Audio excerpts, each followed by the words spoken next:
Do you know that being a jack of all trades or a generalist could be a superpower? Now, I'm very excited to introduce you to our very own creative director, David Ernst.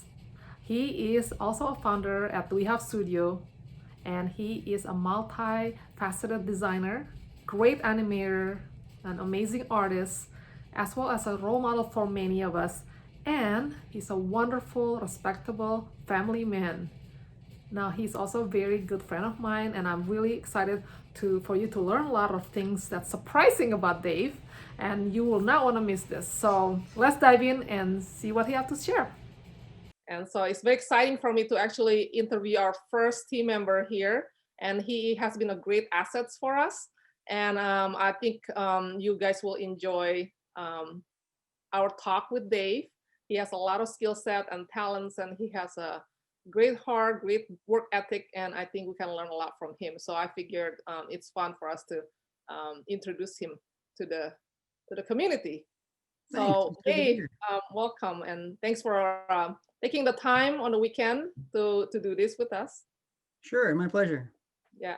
Can you tell our audience a little bit about your background? How did you get started? I know you're an artist and also designer and producer. So how did you get started and then to get to where you're at now?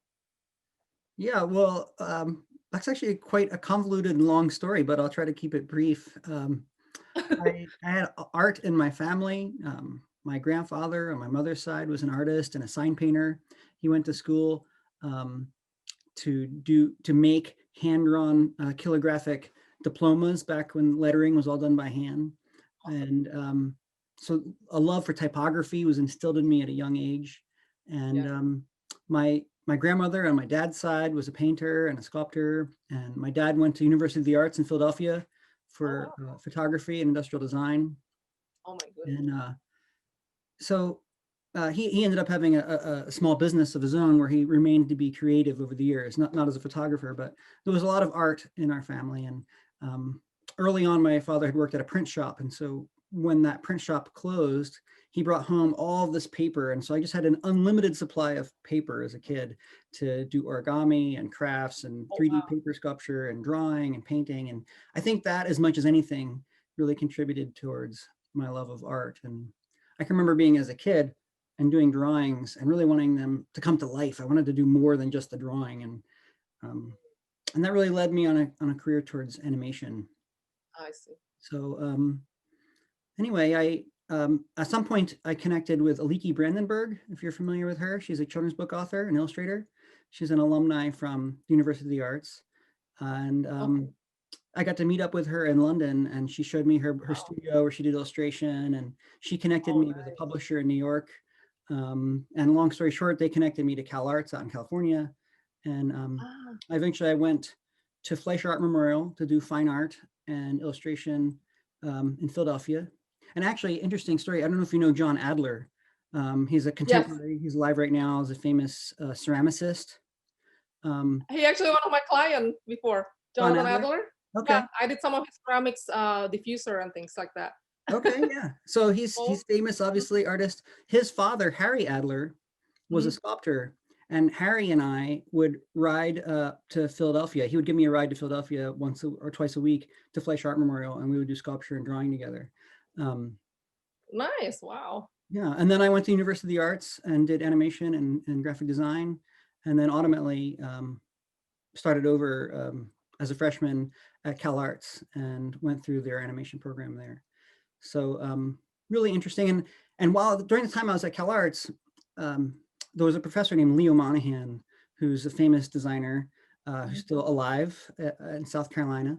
Um, but he was a protege of Bill Moore. And Mm. Bill Moore was the famous Chouinard Art Institute professor. So there's a few really famous art schools in the United States. There's Art Center where you went, and Cal Arts, Pratt, RISD. Well, before all of them was Chouinard, right after the war. And so Bill Moore ran Chouinard, and he was teaching the Bauhaus program, Mhm. the Bauhaus basic design course. Yes. And I'm not sure he went to school in the U.S., so I'm not sure his connection with Kandinsky and Klee, but or how he picked up the Bauhaus design program. But of course, Kandinsky and Klee were proteges of Itten from the Bauhaus. So there's this like direct lineage of like five, I'm like fifth generation of the lineage of Itten and through Leo Monahan. And so I take a lot of pride in that. Like all over town, Yeah, the country, with all yeah. those. So a lot of history there that I'm really, when you have ancestors in your history, family history, you look up, ancestry.com and you find ancestors and somebody who's in the Civil War or the Revolutionary War, you didn't have anything to do with that. It wasn't you, but there's still like pride in your history and in the heritage of tradition there. And so, I don't have anything to do with Itten, but I take pride in coming from that Bauhaus lineage, which, the Bauhaus has changed all of modern history in terms of design and the development of what we consider to be modern design. Maybe it will start with you with a new movement called Ernst. No. Tree house, right? That's a. So yeah, the Dave. Actually, this is when Dave attended Cal Arts. He actually got connected with my roommate at that time, Joey, and Chan. shout out to Joey for connecting us, and Joey Chan. Yeah. So she actually introduced me to you. You came to the house, and then I was attending Art Center at that time, Art Center Pasadena. So yeah, that's how we know each other. Before I remember your hat. You still wear that. Yeah, a railroad engineer hat. Yeah. Yeah. My great grandfather was a railroad engineer and it was a Morse code operator. Yeah. So that was where that, again, back to family history. That's why I wore that hat. Yeah. And Isn't your dad a baker too? Your dad as a baker too, right? My father was a baker. Yeah, he was the first certified master baker in the United States. Yeah. Had a bakery for many years. Yeah, it was my dad did it, my grandfather did it, my great grandfather did it, and I grew up working there. I started working there when I was 12. Yeah, gotcha. So thank you for sharing about your animology. Yeah, family history, artistic history, it's fun. Yeah. So could you tell us about your role at Blooming Aces? I know, we are very open to like letting our team shine in many different, facets of their talents. So what's your role, and then how do I say, what was your like inspiration to do what you do, in general, actually, whether with Dewey House, which is his company, and then his studio, and also with Blooming Aces, Yeah, well, I've had the opportunity to be a college professor for 8 years. I'm not teaching at the moment, but there's this moment when you're working with somebody and helping somebody that I call a light bulb moment, or some people might call it an aha moment. But just, I, as a creative director, I'm working to help a client's vision get implemented in a very tangible and practical way. And they're in a risky and vulnerable spot where they're spending a lot of money and investing in their company. And when I can help a client discover their path, like nobody knows their business better than them. I can't come in and tell them how to run their business. They know their business, but helping them kind of light the path along the way, asking the right questions, being in the right place at the right time to help them on their journey. That's just incredibly rewarding. And, I love the physical, tangible sense of making work. I love making work. I love making great work. But when you can make great work and, help somebody else and just give that sparkle in their eye and help them on to the next step, that's really amazing. That's great. I love that. Do you, so if I were to ask you, because Blooming Aces is about connecting people with their superpower, and I want to ask you, do you by any chance know what your superpower is? It's a hard one, I know. Yeah, I can help you tell you, but I'm curious to know if you're still in the journey to find that, or you already discovered it. I think I love semiotic theory. I love the study of how symbols communicate subliminally and how to connect all those dots in people's minds, and unlike propaganda and yellow journalism, using that for good, to help forward someone's endeavors, to help sell a product, to help communicate a message, to help forward a good cause. That's a superpower, because you can use that for evil, right? It can be yellow journalism, it can be propaganda, it can be negative. But using those insights to help move a brand forward, move a company forward, is really potent. The other thing I think is, at least that I value in myself, is that I feel like I'm a generalist. And generalism in our culture, in our society, is not valued and is typically looked down upon. But I think the reason it's looked down upon is because you got a lot of young people without experience, and maybe without even training, who just have a can-do attitude. They're like, I can do anything, and that's bad, right? Because you're not going to be able to implement anything well. And so, being a generalist in that sense, not having a specialty without the experience to back it, is a detriment, because they tell you I can do it, and then you work on the project and actually they can't do it. But we need brain surgeons, we need specialists, but we also need general family practitioners who are great. Like, I don't know if you ever watched the show House with Hugh Laurie, the guy who's the doctor on the TV show. Yes. Um, I mean, that guy was a specialist, but what was he specializing in? He was specializing in being a generalist. He was an excellent generalist. He could diagnose anything and understand the big picture. And he didn't go in and do the brain surgery, but he could diagnose the fact that you had a brain tumor and then point you in the right direction. And that's how I view being a generalist. I consider myself a generalist, and I Okay. believe in generalists being a good leader. You know why? But look at Steve Jobs. He doesn't have like the exact skill set to do certain the technical aspect of creating what he was creating, right? But he's a generalist. He knows how to market. He knows how to think how to push the team to like create certain things, right? So to me, he is a generalist. Yep. You know, Yep. Amasinak is a generalist. He Yeah. admitted, actually, and I think generalist is a very interesting term now, that you mentioned that, and the way you explained it to me, I have my aha moment right now. Yeah. Now. Most people today are like, oh no, you got to go to school for UX, or no, you got to go to school for animation, or you got to go to school, right up front. And then you're only this thing. And when you're applying for jobs and on resumes, the AI tracker that's examining your application looks to see if you've got, 5 years of this or a degree in that. I think that's a real detriment. It's fine for the person who just got out of college and has no experience in anything else. They need to focus on one thing to get started, to take off the ground and get their career going. But we need people in this industry that understand typography, that understand color theory, that understand design, that understand animation, that can see the big picture and guide a project.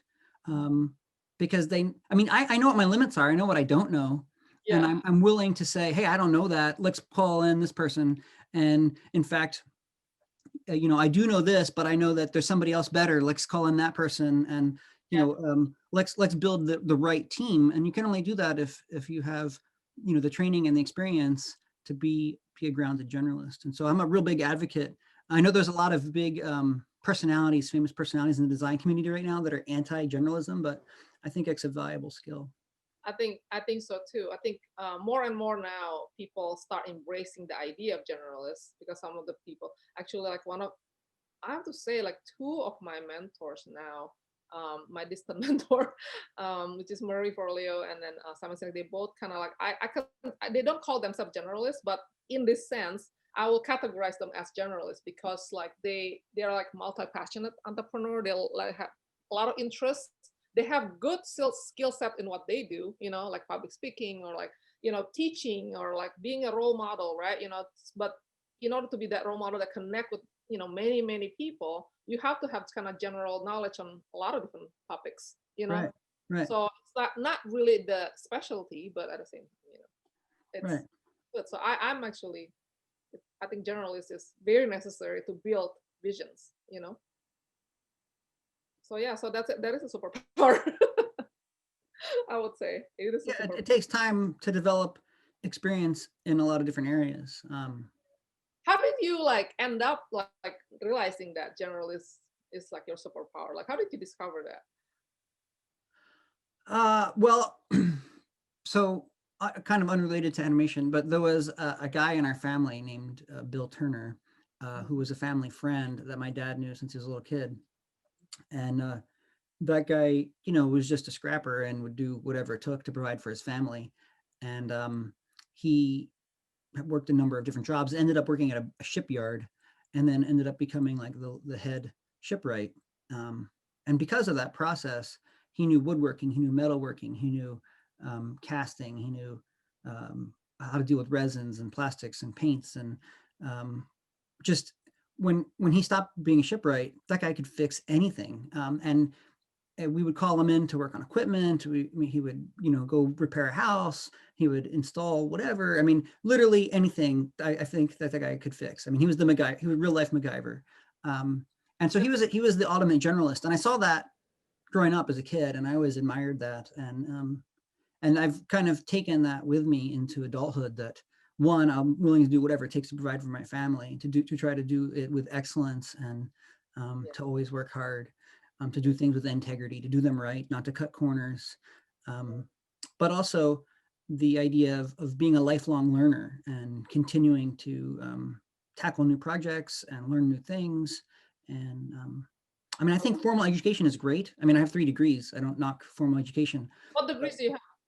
I have a degree in behavioral science and my degree in fine art, BFA in animation. And I also have another degree that's unrelated to art. But the point is that lifelong learning as a DIYer and continuing to like read books and read journals and practice your skills and just do projects and put them out, whether that's on Instagram or as for freelancers, to do stuff and to cut your teeth on stuff and to continue to push and learn and grow is important. Gotcha. So that kind of feeds into being a generalist, because you end up trying all these different things and at least gaining experience in them. And then as you work in different areas, you work 2 years here and 5 years there and a 1 year there, you're gaining experience in different industries. If I were to ask you, like between branding and animations, which project do you enjoy doing the most and why? Unless you like both. Well, doing animation is like eating cotton candy. It's instantly gratifying and fun, and they're just awesome projects to work on. Branding projects are like eating a steak. I mean, they're delicious and they're awesome and they're meaty and they're deep and there's a lot involved. So they're both great in their own ways. I wouldn't want to eat a diet exclusively of cotton candy, but I want to do it and have it, right?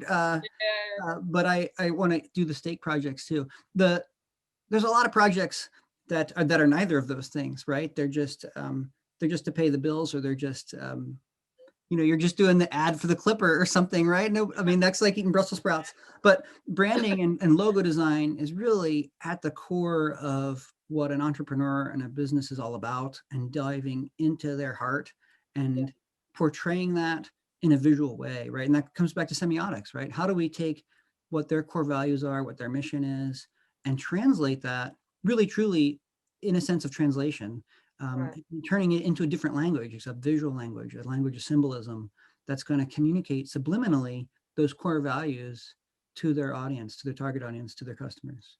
Gotcha. So let's talk about symbolism and then the branding and the logo and core values too, right?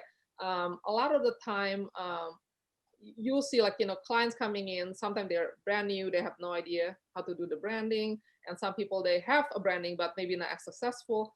What do you see like normally like the common mistakes and like or a good starting point for them to like you have certain process. I remember when we first working on our branding project together, you have a set of great questions that you ask. So what are those initial steps that our audience that thinking about branding or building their brand supposed to do, if you can advise that? Yeah. Well, common mistakes, those are easy, low-hanging fruit that I can pick on. A lot of people will just go out and say, hey, what do I like? And they'll hop on Pinterest, or they'll go search on the website or on the web and find websites. Oh, I like this, I like this, I like this. That's not really very helpful, and usually takes them down kind of a rabbit trail of bad design typically. What they really want to do is start with internally, why is it that are on this journey in the first place? Why is it that they've started this company? What is it about it that they're passionate about? And maybe what they're passionate about is making a buck and just trying to make a living, and that's fine. But everything you do says something and communicates about you, right? The fact that I wore this sweater today, or that I chose this virtual background, or that you did your hair or wore that lipstick, it says something about you. And even if if somebody says, oh, no, this was all that was clean, or, oh, this was, just this is something my mom got me and it's just all that I had. Okay, well, that says something about who you are, right? that's all you had that was clean. What does that imply about your organization? Right? So if you're just trying to make a buck, that's fine, but you chose this product to sell to make a buck. So why this product? What speaks to you about this thing? Let's dive into the heart and meat of the matter and discover how you can serve your customers, and not in a trite way, but and not in like a fake pat way, but truly, what is it about this that attracted you to this, and then how can we share that attraction to your customers, because we want your customers to be attracted to it too. Talk to us about authenticity in branding.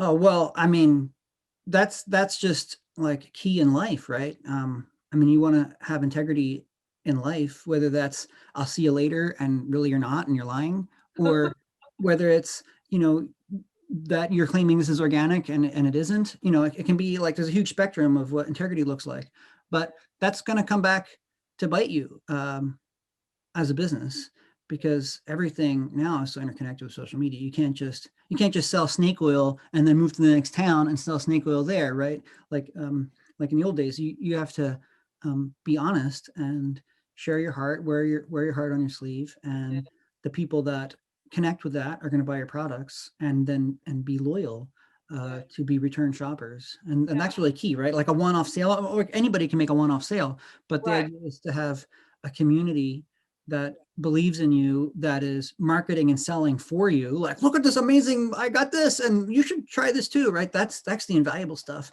And that comes through honesty and integrity and authenticity and what you share and what you sell. So, I mean, you touch on a lot of great things, and I actually operate the same way when I'm dealing with brandings and, working with customers and making them realize that that is important, and we were pretty lucky that we have quite a handful of great clients with that kind of integrity level, and but we have seen, like you said, some people said this and then suddenly they put in something else, like in the candle industry where I came from, a scented fragrance, candles, and then sometimes people claim, I have a really good friend that, they said it's supposed to be vegan coconut wax, and turn out they put something like synthetic, so and then like you said, you can make one off sale, but then they might not come back, kind of thing, so which is not really good for sustainability. Now, you mentioned about core values a lot, like honesty, integrity. Is that your core values? Like, what are your top like 3 to 5 core values, if I may ask? Top 3, if anything. Yeah. Well, I'm a person of faith and I believe in God, and so my number one core value is that I want to live a life that's honoring to the Lord, and I don't want to do things that are going to be against my conscience or my conviction. So that's would be number one, and that's not the same for everybody. I understand that, but that's important to me. Number two, I think in a real practical way, I want to pick projects that are a good fit. I want to be honest with my clients, and if my if we're working with somebody or on a project, I want to be able to say no to projects that aren't a good fit, because I want to empower them to find the right person who is a good fit for them. And so sometimes I say yes, and sometimes I say no, and that's because I really want the project to be successful. And sometimes I'm not the right person for the project. So being true to my own skill set and being forthright and honest with the client in that way is important. And then third, as a core value, I really try to focus on the I try to bring myself back down constantly to the 80-20 rule, because I will just spiral out of control to try to hit that 100%. So I'm always trying to focus on, okay, I'm really big. So I'm really big on organization and planning, because I really make sure that I never miss a deadline, and I don't, and I haven't, and that's great. And I want to keep up that track record. So I don't want to just spiral down the rabbit trail of finding that last 1%. I definitely witnessed that when you're doing my project. I can always rely on you. I'm like, you always get it done. Excellent job on time, and then if there's something needs to be tweaked, you will get it done quickly, So to me, like, it's enjoyable for me to work with you, and one of the most reliable people in the industry, and that's why I'm so happy if you join our team, and as our management team, actually, Thank you. Thank you for your wonderful work. Thanks, I appreciate that. Yeah, and then so I want to ask you, like, in your journey dealing with branding and things like that, have you had like challenges that you have to overcome that you would like to share that's like meaningful at a pivoting point of how you do things?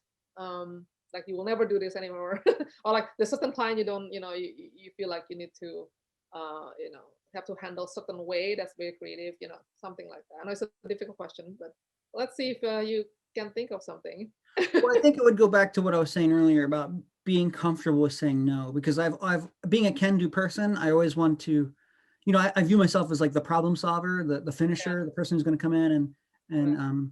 take care of it and crawl over broken glass on my hands and knees or do whatever it takes to get it done. Yeah, And so that's come to back to bite me sometimes.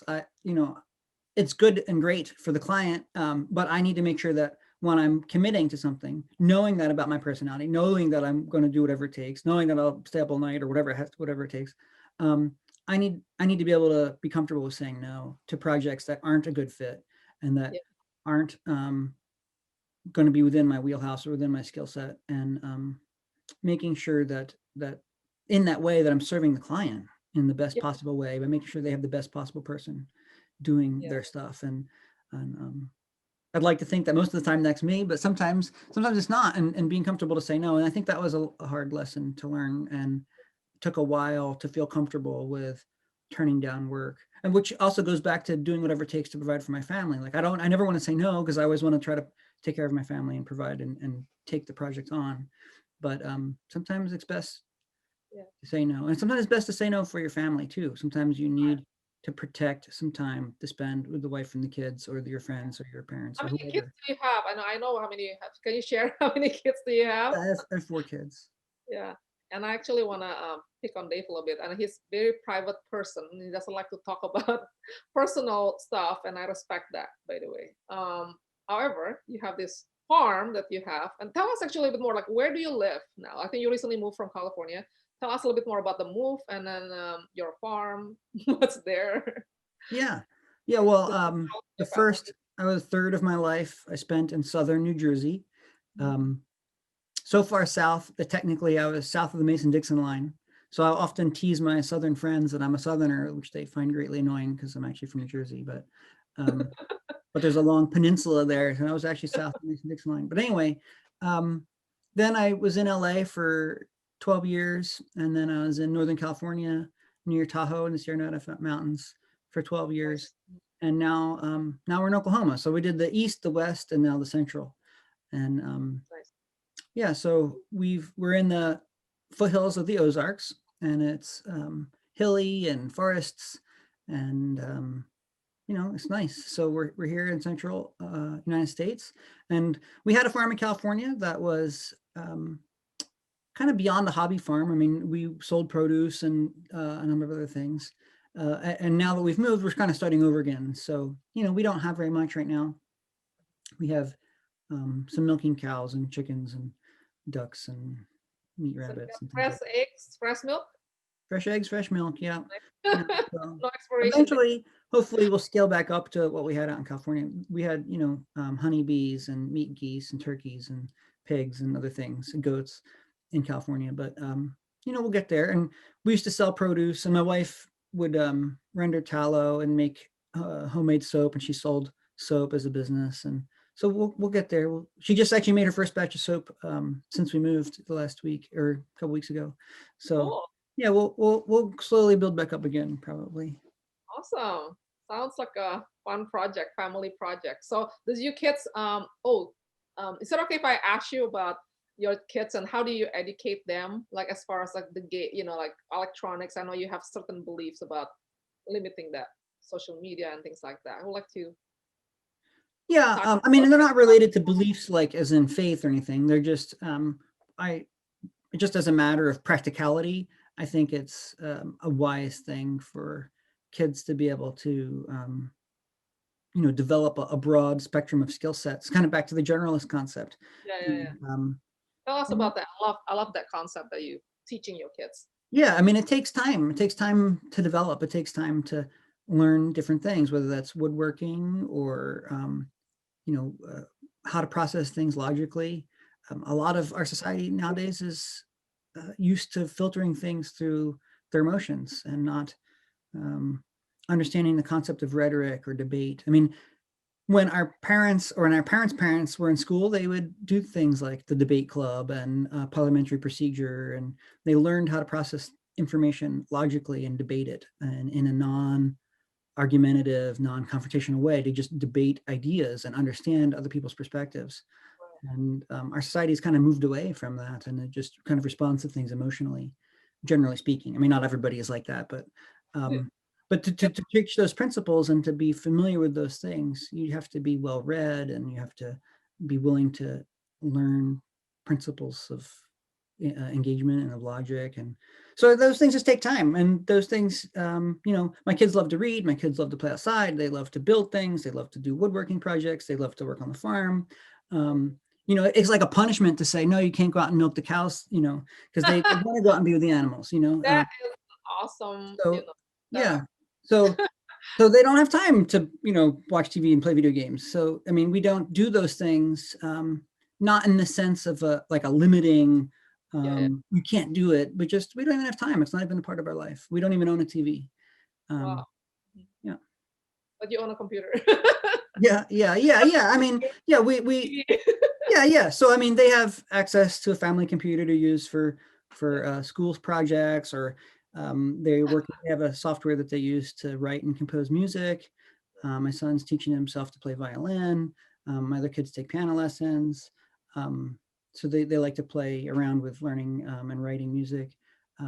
They have a 3D program that they like to build, like kids like to draw like houses and little things, but they use a 3D program to like make a floor plan and draw like an architectural rendering. And so, I mean, they have access to the computer and can use it.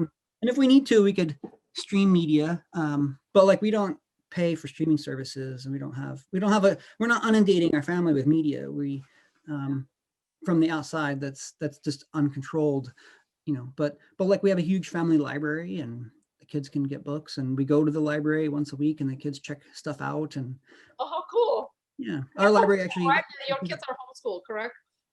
Yeah, I mean, the whole world's homeschooled right now because of COVID, but we had previously been doing homeschooling and have continued to do that. So I mean, like, I think it's fascinating for me to hear about how your family is set up, because in the today's world, it's like everybody, including my kids, like we are like all very electronic, heavy on, media and things like that, right? But you guys seems like to be very like this is a close knitted, unit. And you guys enjoy each other's activities just by interacting with each other, like the normal olden days, the good olden days, right? And yeah. I find that to be fascinating, and it's healthy, in my opinion, to have that. I don't want to call it boundaries, because it seems like you guys actually having fun in your boundary that we call. You know what I'm saying? So I think this is something that's enlightenment for us, that you can, balance the I just so you know, I have a TV. I rarely use it myself, so I completely understand, because I'm so busy, working on our project mission, connecting with people, and actually like creating things, And I think your family seems like a creator type of family, Yeah. Not consumer, but creator, which is admirable, I think. Mm-hmm. Goes to you. If I were to ask you, like, what legacy, or like what would you like to be known for, like, to your kids as a dad? Is that a hard question? Like, if you well, my grandfather, you see these like mugs or whatever, and they say like, if grandpa can't fix it, or or whatever, that kind of thing. Oh, cute. Uh-huh. Yeah. So my grandfather really was like that. He really was a person who like could like fix anything. And along with this other guy, Bill Turner, that I mentioned earlier. But anyway, yeah, so I think, I'd like to be remembered as somebody who was a hard worker and had work ethic, and hopefully something I struggle with, but hopefully that I'd be generous and gracious with my time and my energy towards them, and that I just hope that they would remember, love and connection more than anything. But hopefully I can teach them skill sets that they'll take with them. So I mean, I love woodworking. My grandfather taught me that. I'm working on fixing my house, and I'm doing electrical and plumbing. My dad taught me that. So I'm hoping that they'll have things that they can look back on that are skills that they can say, oh, my mom taught me that, or my dad taught me that. I see. Awesome. Thank you so much for sharing, your about your family, your beliefs. And I always enjoy talking to you. I always have so many questions to ask, and we probably can do this again another time with your video production expertise at another episode, because that's a different ball game now. And today I just thinking that we touch on quite a bit of things about branding, core values, and being authentic and all that stuff. So we are gonna wrap up about our podcast today, and I want to see if you have one last thought to give to our audience today. Please share. Clients often are kind of in a stymied position, whether that's for lack of resources or lack of ideas. But if they will search their heart, I think they're going to figure out what their next steps need to be. And instead of running into that sort of writer's block, that creative block as an entrepreneur, and not knowing how to move your business forward, because you have this huge vision and these great ideas that are out here, and they almost seem unattainable. And so sometimes I see clients that end up just kind of like doing nothing, or just continue doing the same thing they're already doing. So I would just encourage you to figure out what the next step is towards your goal. You can't eat the elephant in one bite, right? You got to eat an elephant one bite at a time. So, what's the next step in your goal? Maybe the next step is just simply getting out of bed on time, or maybe the next step is picking up the phone and making a connection with somebody who can help you. The next step isn't depositing $8 million in your bank, right? That you gotta do things between here and there, and a lot of times, almost always, those next steps are very small, and just begin to take the next step, the next step, the next step, and it's going to build and it's going to grow. And as you're faithful and as you're consistent, and if you have a little bit of luck along the way, then you're going to get to where you're trying to go. Sounds great. I mean, I love that. That's a great way to end our podcast. I think that small steps will get into the bigger leap at the end of the day. So thank you so much for sharing that amazing thought, because I know that our entrepreneurs a lot of time have idea paralysis, I call it, so they don't move forward, and they just put their golden ideas aside because they don't know how to execute it. So knowing, just be patient with yourself, and just say one day at a time. Every day counts. By the end of the year, it's 365 steps you take, right? Right. So thank you so much, Dave, for coming on today.